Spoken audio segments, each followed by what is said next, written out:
Hi, I'm Chris from Philippines and welcome to my channel.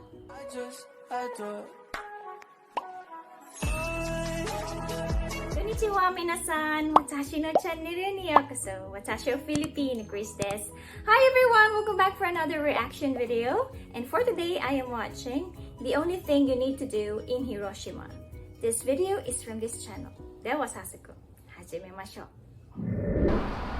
One time. I can only say it once. It seems that Hiroshima is not done teaching us lessons yet because look what happened.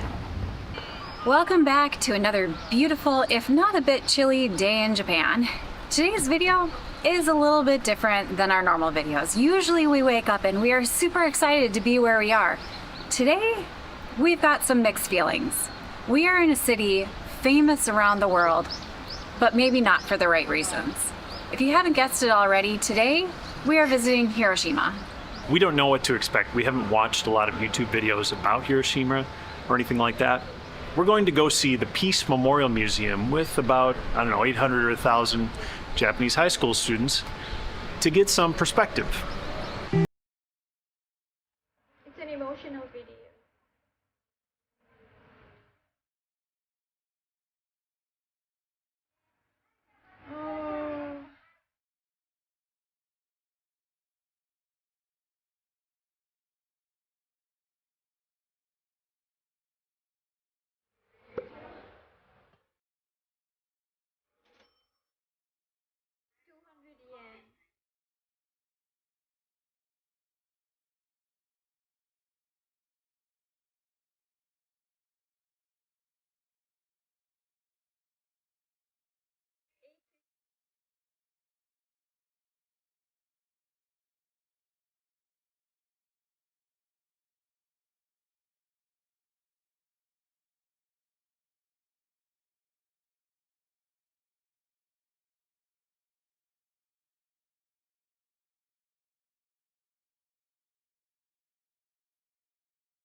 It is often said that history is defined by the victor, and this museum was an exception to that. The museum told the story of the locals here in Hiroshima, what life was like before the A-bomb was dropped, what it was like immediately after, and in the decades following, and how that amount of destruction was unleashed, along with untold amounts of human suffering. Although Hiroshima has since rebuilt, it's a thriving city with over 1 million residents, and it even affects the residents of Hiroshima today, as we heard from their stories. How did the museum make me feel, you might ask? It was challenging. There was a section of the museum that was extremely graphic. We've spared you from that. People really suffered. It was awful. I'm trying to think of the words to describe what we just experienced. The museum does a really good job of taking you through what life was like in Hiroshima before a bomb leveled it, and then showing you the extremely destructive aftermath. And I find that words like sobering and emotional don't really do it justice when you're going through it and you're learning about what happened. Right here where we're literally standing. I'm just gonna cry my way through it. I told Bill I can only say this once. So we're just gonna cry our way through it together. At the beginning of the museum, they had this display that sort of showed a countdown. And as we showed at the beginning, we went in with all these kids. Most of them were high school age, some of them were a bit younger. I happened to be standing next to some of the younger kids. They were maybe my niece's age, maybe 11-ish. And they showed the bomb sort of coming down out of the sky. And then it hit Hiroshima. And all of this is on the display in front of us. And there were these two boys standing next to me. Again, 10 to 12 years old. And the bomb sort of hit, and then the whole display just sort of lights up. And the boy next to me visibly was surprised. And then put his arm around his friend.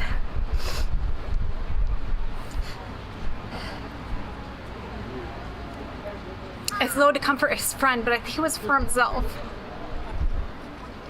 And that really made me wonder, was a grandparent, an aunt, or an uncle, a great-grandparent? What stories had the boy been told so that he was so visibly, like, shaken that he felt like he had to comfort whoever he was there with?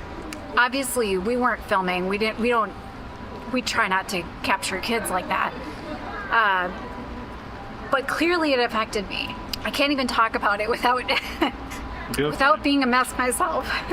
Clearly now, generations later, it's still being felt by the kids who come here on field trips to learn about what their families went through at the time, even though they've probably been told about it directly from parents and relatives. To see a kid affected like that while going through the museum sort of set the tone for me for the rest of the museum. And that was at the beginning. I knew I wouldn't be able to talk about this. It's okay. One time. I can only say it once. When we said we weren't excited about today, like, we knew that this would be a hard day. Coming from America and visiting a site like this where our country caused this destruction, we aren't judge and jury about what happened here. It's not our intent to present this as being right or wrong. There are so many perspectives politically on whether this was needed, whether it was not needed. But the effects for the people who lived through this live on today, and that's what we are here to pay witness to and to respect the families that went through this.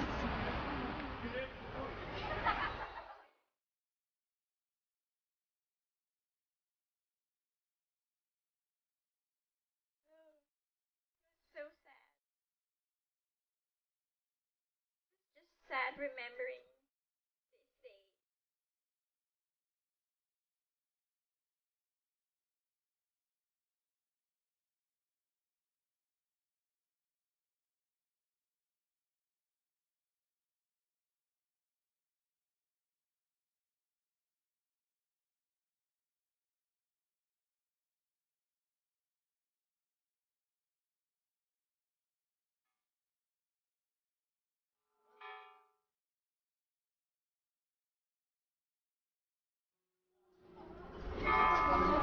Well, we pulled ourselves together over lunch, which was quite good. And now we're at the Children's Peace Memorial. This memorial actually has really unique history. A young girl at the age of 2 was exposed to radiation in Hiroshima when the bomb went off. And later she developed leukemia and other diseases. And while she was trying to recuperate and become better, she created origami cranes in the hospital. And it's believed in Japan that if you are able to create 1,000 origami cranes out of paper, that your wish will be granted. And she wished for nothing more than good health. Unfortunately, her wish did not come true and she passed away at the tender age of 12. Her classmates were so moved by her generous and open spirit in her life that they wanted to create a memorial to all the children who had passed away at Hiroshima. They started collecting money locally, and that expanded into a worldwide movement, and the children received over 3,000 donations from Japan schools and from around the world. And they used that money to build the memorial that you can see behind me.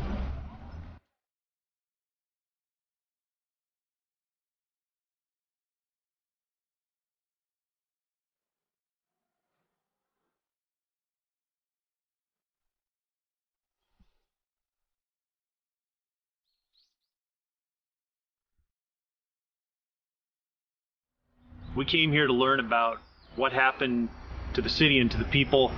Well, it turns out that about 10% of the victims were actually Korean. And so about 20,000 Koreans died here. Behind me is the monument to them. As we're walking around this park, we can see all sorts of monuments that are scattered about. It's a really nice park, very moving monuments. Most of them have good English descriptions, some don't, but we're mostly able to follow. Well, there is definitely some rain coming in, but I guess that sort of feels fitting for today, doesn't it?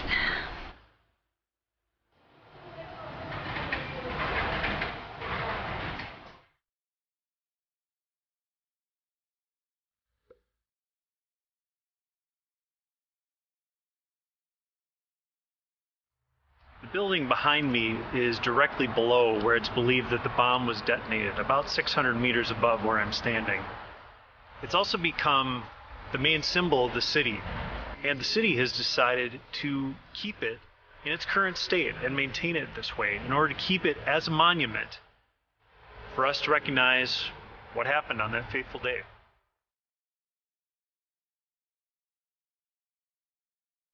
We're across the street here from the A-bomb dome, just maybe, 200 feet away. So the bomb blasted directly above this neighborhood. I'm standing here next to a Jizoson, which is a garden deity statue, and what's interesting about it is it survived. But there's this shadow around the bottom of the statue where this base was not harmed by the atomic blast. As you move away from the statue, it smooths out where this was heated to 4,000 degrees for a tenth of a second.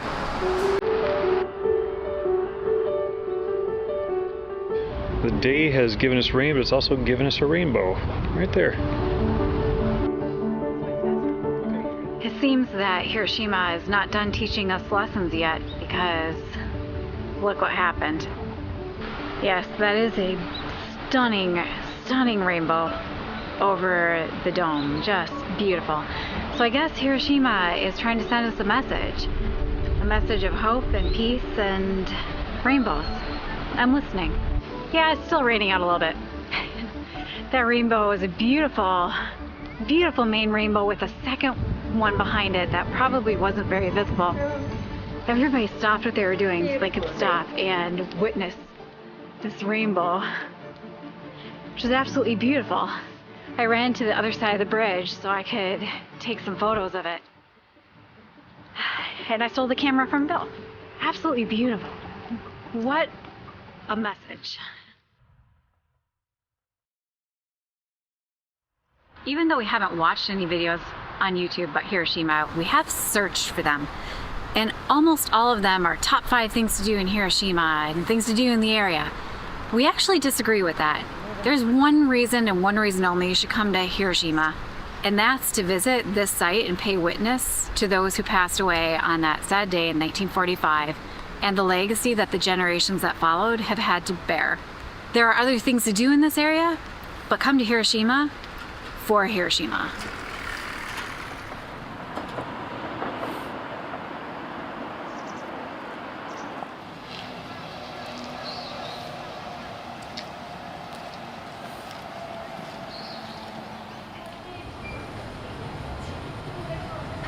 It was so heartbreaking.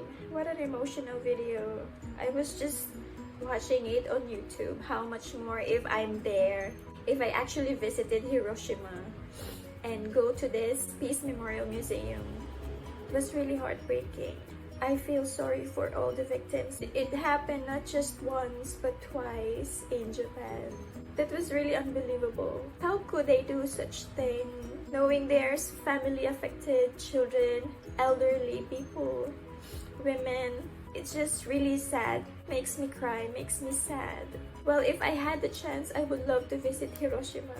But I also feel glad that Hiroshima now is a beautiful city. Many local people and even tourists are visiting this place. Well, anyway, thank you so much to Tales from Our Pocket channel for this emotional video. And guys, thank you also for watching with me. I'll see you very soon.